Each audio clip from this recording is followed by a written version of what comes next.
Merci, un grand merci, vous êtes déjà 80 personnes à me suivre sur cette chaîne.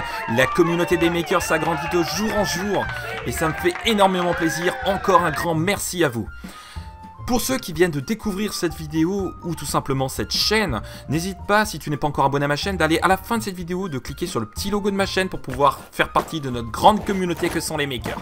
Allez, sur ce les amis, aujourd'hui je vous emmène à l'extérieur, il y a moins 10 degrés, un petit peu de neige, pour vous présenter tout simplement un petit tuto sur comment bien entretenir son extrudeur.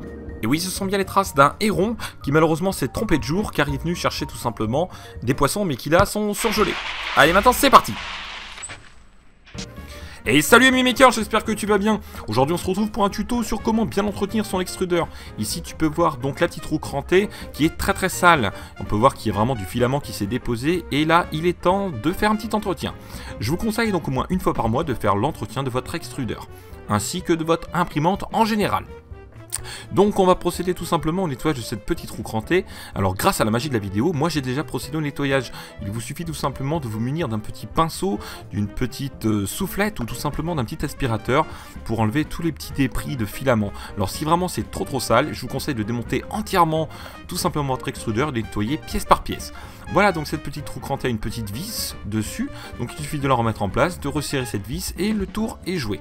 Maintenant je vais vous montrer un petit peu le fonctionnement de l'extrudeur. Donc on peut voir que sur la partie arrière il y a le petit bloc moteur, voilà, avec ici la petite fiche qui permet d'alimenter le bloc moteur.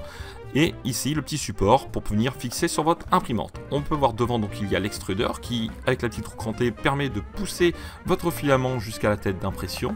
Donc ensuite je vais tout simplement prendre un petit morceau de tube pété-feu que je vais venir mettre à la sortie de mon extrudeur, ce qui va servir de guide. Je vous rappelle que j'ai une imprimante Delta.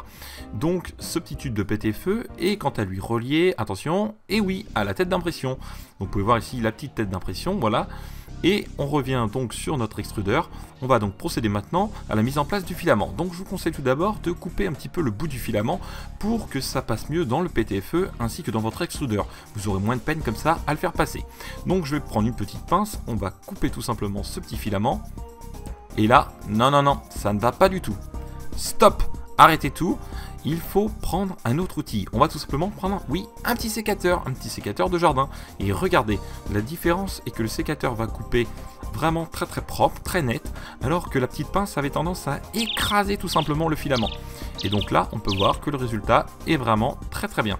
Donc je vais ensuite remettre le filament un petit peu plus droit, voilà. Une fois qu'il est bien droit, vous prenez votre extrudeur et on va procéder à la mise en place du filament. Donc on vient glisser délicatement notre filament entre la petite roue crantée et la petite roue guide. Et vous suffit tout simplement de détendre un petit peu le ressort et de pousser tout ça.